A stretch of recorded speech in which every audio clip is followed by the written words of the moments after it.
আপনি হয়তো জীবনে একবার হলেও এই কথাটি শুনে থাকবেন, লোভে পাপ আর পাপে মৃত্যু। কথাটি যে 100% সত্যি তা এই মুভিটি দেখেই আপনি বুঝতে পারবেন। চারজন ব্যক্তি যারা একটি গুপ্তধনের নকশা খুঁজে পায়, আর সেই গুপ্তধনটিতে রয়েছে 20 টন সোনা। আর সেই গুপ্তধনটি খোঁজার সময় তারা -31 ডিগ্রি সেলসিয়াস তাপমাত্রায় জঙ্গলের দিকে খুঁজতে থাকে। আর তারা সেই গুপ্তধনটি খোঁজার সময় ভয়ঙ্কর ভয়ঙ্কর বিপদে পড়তে থাকে।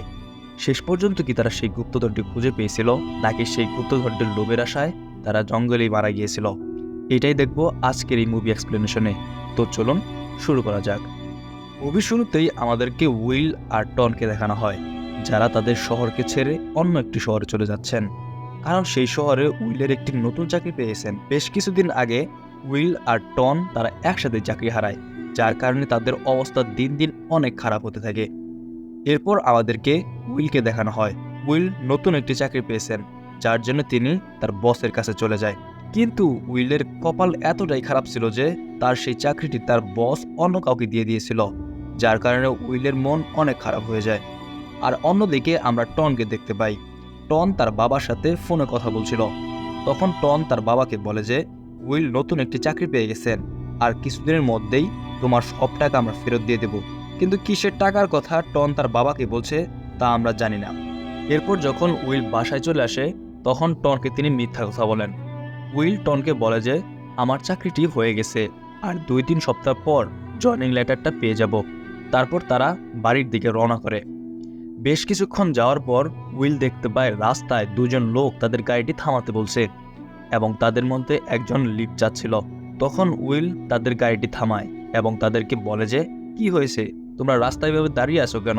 তখন লি নামে একজন বলে যে আমাদের গাড়িটি খারাপ হয়ে গেছে, আপনি যদি আমাদেরকে সামনে পর্যন্ত লিফট দিতেন তাহলে আমাদের অনেক উপকার হতো। তখন তারা তাদেরকে লিফট দেয়।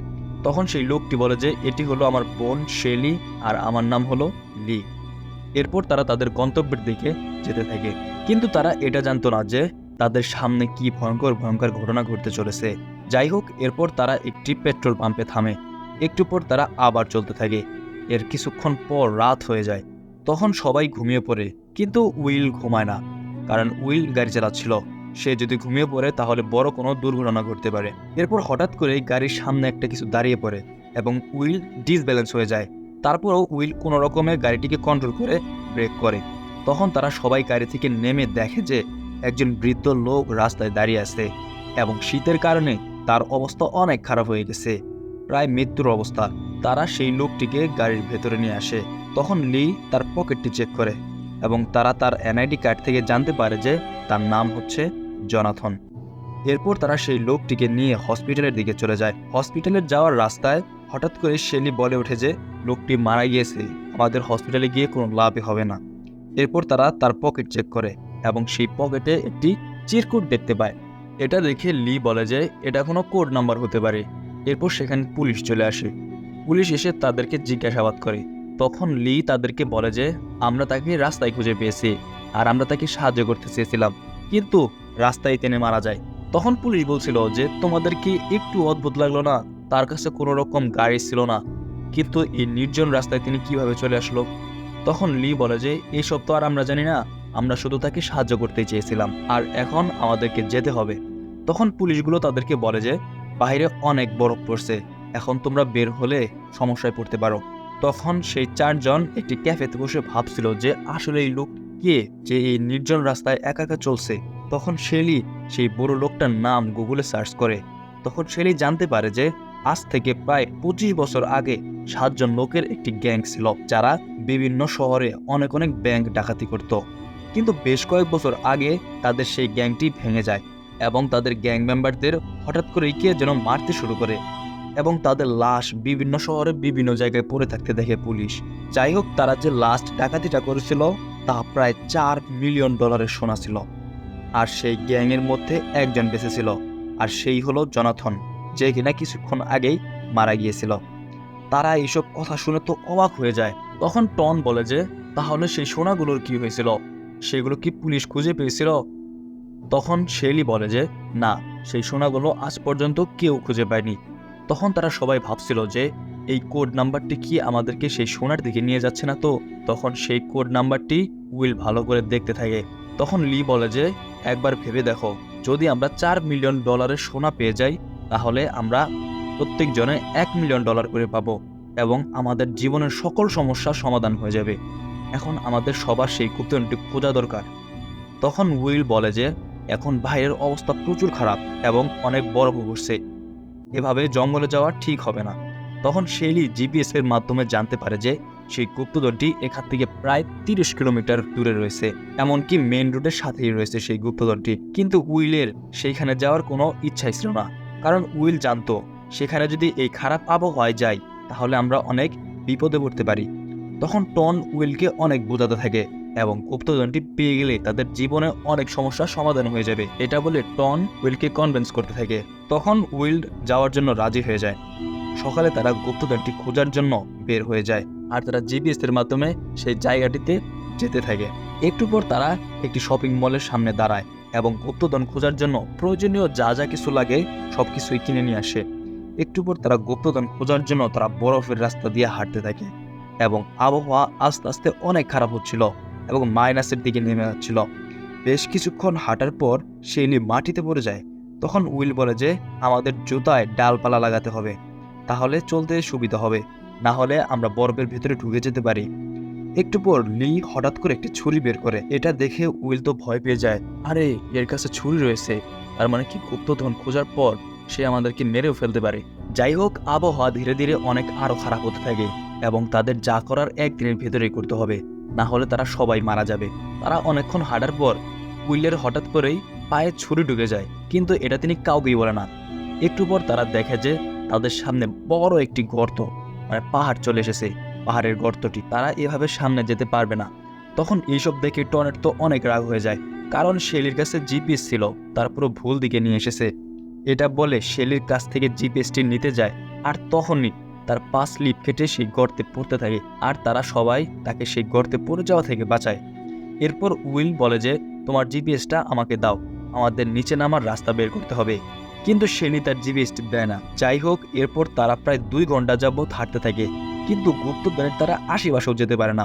তখন উইল লিকে বলে যে, তোমার বোনের জিদের কারণে আমরা হয়তো এখানেই মারা যাব। এটা শুনে শেলি একাই সেই গুপ্তধনটা খুঁজতে থাকে। তখন লি তাকে বাধা দেয়। এরপর উইল টনকে বলে যে, তাদের কথাবার্তা আমার ভালো মনে হচ্ছে না, তারা হয়তো সব সোনা একাই রাখতে চায়। এরপর তারা বেশ কয়েক ঘন্টা হাঁটার পর তারা একটি বাড়ি দেখতে পায় জঙ্গলের ভিতরে। তারা হাঁটতে হাঁটতে অনেক ক্লান্ত হয়ে পড়েছিল, যার জন্য তারা সেই বাড়িতে বিশ্রাম নেয়। কিছুক্ষণ পর সেই বাড়ির মালিক চলে আসে, এমনকি তার হাতে একটি বন্দুকও ছিল। তখন সেই লোকটি বলে যে, তোমরা আমার বাড়িতে কি করছো এবং তোমরা দরজা কিভাবে খুললে? তখন লি বলে যে, আমরা এই জঙ্গলে হারিয়ে গিয়েছি, একটু বিশ্রাম নিয়ে আবার আমরা চলে যাব। তখন সেই লোকটি বলে যে, তোমরা কি আমাকে বোকা মনে করেছো নাকি? এখানে তোমরা কিসের জন্য এসেছো সেটা আমি ভালো করে জানি, আমি বেশ কয়েক বছর ধরে এখানে থাকি, তোমাদের উদ্দেশ্য কি সেটা আমি ভালো করেই জানি। তখন সেই লোকটি উইলকে মারতে শুরু করে যাতে তারা সত্যি কথাটি বলে দেয়। তখন টন ভয়ে সেই গুপ্তধনের ব্যাপারে তাদেরকে সব কিছু বলে দেয়। তখন সেই লোকটি বলে যে, তোমরা গুপ্তধন খুঁজে আমার কাছে নিয়ে আসবে, আর যদি পালানোর চেষ্টা করো তাহলে কি হবে সেটা তোমরা ভালো করে জানো। এটা বলে তিনি ওয়াশরুমে চলে যায় আর তার সাথে সাথে লিও ওয়াশরুমে চলে যায়। আর এই সুযোগে লি তার ড্রিঙ্কে বিষ মিশিয়ে দেয়, কারণ লি এই গুপ্তধনটি আর কাউকে দিতে যাচ্ছিল না। এরপর তারা সবাই সেখান থেকে চলে আসে আর ফাইনালি তারা সবাই সেই পাহাড় থেকে নিচে চলে আসে। কিন্তু হঠাৎ করেই শেলি অজ্ঞান হয়ে যায়, কারণ আবহাওয়া ধীরে ধীরে অনেক খারাপ হচ্ছিল এবং আবহাওয়া প্রায় -31 ডিগ্রি সেলসিয়াস তাপমাত্রায় নেমে গিয়েছিল, যার কারণে তিনি ঠান্ডায় অজ্ঞান হয়ে যায়। এরপর তারা সেখানে একটি ইগলু বানায় এবং সেই ইগলুর ভেতরে তারা রাত্রি কাটায়। পরের দিন সকালে তারা ঘুম থেকে ওঠে। তখন উইল তার পায়ে যে ছুরির আঘাত লেগেছিল তার কারণে তিনি হাঁটতেই পারছে না। তখন উইল তাদেরকে বলে যে, আমি আর সামনে যেতে পারবো না, আমার পায়ের অবস্থা খুবই খারাপ। কিন্তু তারা উইলকে অনেক বোঝাতে চেষ্টা করে যে, তুমি আর এই পাহাড়ে উঠতে পারবে না এই পা নিয়ে, তার থেকে ভালো তুমি আমাদের সাথেই চলো। উইল বলে যে, টাকার জন্য আমি আমার পা হারাতে চাই না। আমি শুনেছি যে একটু কাটার পর যদি সেটা ইনফেকশন হয়ে যায় তাহলে আমার পুরো পাটি কেটে ফেলতে হবে, আমি আর সামনে যেতে পারবো না। এরপর লি আর শেলি দুইজনে সেই সোনাগুলো খুঁজতে থাকে। তখন টন উইলকে বোঝাতে থাকে, কিন্তু উইল রাজি হয় না। তখন টন উইলকে বলে যে তোমার এই খামখেয়ালির জন্য আমরা সারা জীবন কিছুই করতে পারবো না, তুমি সবখানেই এরকম খামখেয়ালি করো। কিন্তু উইলের একটাই কথা ছিল যে আমি আমার এই টাকার জন্য পা হারাতে পারবো না। এরপর উইলকে রেখেই টন একাই সোনা খুঁজতে চলে যায়। এরপর তারা তিনজন সেই গুপ্তধনটি খুঁজতে থাকে। অনেকক্ষণ হাঁটার পর তারা সামনে একটি ছোট্ট নদী দেখতে পায় এবং অন্যদিকে উইল সেই পাহাড়ে ওঠার চেষ্টা করছিল। বেশ কিছুক্ষণ পর তারা সেই নদীটি পার হয়ে যায়। এরপর শেলি সেই জিপিএসটি দেখে বলে যে এই গুপ্তধনটি এখানে আশেপাশেই রয়েছে, আমাদের ভালো করে খুঁজতে হবে। তখন তারা 2 থেকে 3 জায়গায় খুঁজতে থাকে। হঠাৎ করেই এক জায়গায় খোলার সময় লোহার শব্দ শুনতে পাওয়া যায়। তখন সেই জায়গাটি ভালো করে তারা খুঁজতে থাকে। তারা সেখানে একটি বক্স খুঁজে পায়। আর যখন তারা সেই বক্স খুলে তখন দেখে যে তারা সেই সোনাটি পেয়ে গেছে। ফাইনালি তারা সেই গুপ্তধনটি পেয়ে গেল। তখন তারা সবাই মিলে সেই সোনাগুলো তাদের কাছে নিতে থাকে। এরপর আমাদেরকে উইলকে দেখানো হয়। উইল কোনো রকমে সেই বাড়িতে পৌঁছে যায়, কিন্তু বাড়ির ভেতরে গিয়ে দেখে যে সেই লোকটি মরে পড়ে আছে। তখন উইল চিন্তা করে যে এই কাজটি হয়তো লি করতে পারে। তারা এই গুপ্তধনটি পাওয়ার জন্য তারা মানুষকে মেরে ফেলতে পারে। এটা ভেবে উইল টনকে বাঁচানোর জন্য সেই লোকটির বন্দুক নিয়ে সেই নদীর কাছে চলে যেতে থাকে। এরপর আমাদেরকে টনকে দেখানো হয়। টনকে মারার জন্য শেলি তার দিকে আসছিল, কারণ তারা গুপ্তধনটি একাই নিতে চাচ্ছিল, টনকে তারা দিতে চাচ্ছিল না। এরপর টনকে শেলি ধাক্কা দিয়ে ফেলে দেয় এবং সোনার বক্স নিয়ে তারা চলে যেতে থাকে। কিন্তু শেলির অবস্থা এতটাই খারাপ হয়ে গেছিল যে শেলি আর হাঁটতেই পারছিল না। তখন শেলির অবস্থা এতটাই খারাপ হয়ে গেছিল যে তিনি ঠান্ডায় সেখানেই মারা যায়। তারপর লি টনকে মারার জন্য তার পিছনে আসতে থাকে। তখন উইল লির উপর স্নাইপার দিয়ে শুট করতে থাকে, কিন্তু সেটি তার শরীরে লাগে না। এরপর লি টনকে ছুরি দিয়ে আঘাত করে এবং টন মাটিতে পড়ে যায়। কিন্তু মাটিতে পড়ার সময় টন লিকে এক লাথি মারে, যার কারণে লি পানিতে পাথরের সাথে আঘাত পায় আর সেখানেই তিনি মারা যায়। এরপর উইল টনকে বাঁচানোর জন্য নিচে নামতে থাকে, আর তখনই তার দড়িটি ছিঁড়ে যায়। উইল নিচে পড়তে থাকে আর অন্যদিকে টনও হাঁটতে পারছিল না, যার কারণে সে সেখানেই মাটিতে পড়ে যায়। কিন্তু মারা যাওয়ার আগে তিনি একটি বর ফ্লেয়ার চালু করে, যার জন্য তাদের লোকেশনটি পুলিশ খুঁজে পায়। এর বেশ কিছুদিন পর উইল যখন তার চোখ খোলে তখন তিনি দেখে যে তিনি হসপিটালে রয়েছেন। তখন উইল পুলিশকে বলে যে আমার ওয়াইফ কোথায়। তখন পুলিশ তাকে বলে যে তোমার ওয়াইফ মারা গেছে। তখন পুলিশ তাদেরকে বলে যে তোমরা সেখানে কি করতে গিয়েছিল। তখন উইল কাঁদতে কাঁদতে বলে যে আমরা সেখানে সোনা খুঁজতে গিয়েছিলাম, কিন্তু আমরা সোনাটি পাইনি। তখন সেই পুলিশটি হসপিটাল থেকে বের হয়ে কাউকে বলছিল যে এই 3টি লাশটি তাদের ঠিকানা অনুযায়ী পাঠিয়ে দাও, আর তোমরা যা কিছু পেয়েছ তা সেগুলো লুকিয়ে রাখো। যাই হোক, যারা নিজেদের প্রাণ দিয়ে সেই সোনাগুলো খুঁজতে চেয়েছিল তারা কিচ্ছুই পেল না, আর যারা কিছুই করেনি তারাই সবকিছু পেয়ে গেল। আর একেই বলে লোভে পাপ আর পাপে মৃত্যু। আর এখানেই এই ইন্টারেস্টিং মুভিটি শেষ হয়ে যায়। আপনি যদি এমনই ইন্টারেস্টিং ভিডিও দেখতে পছন্দ করেন তাহলে চ্যানেলটি সাবস্ক্রাইব করতে পারেন। এতক্ষণ পাশে থাকার জন্য ধন্যবাদ। আল্লাহ হাফেজ।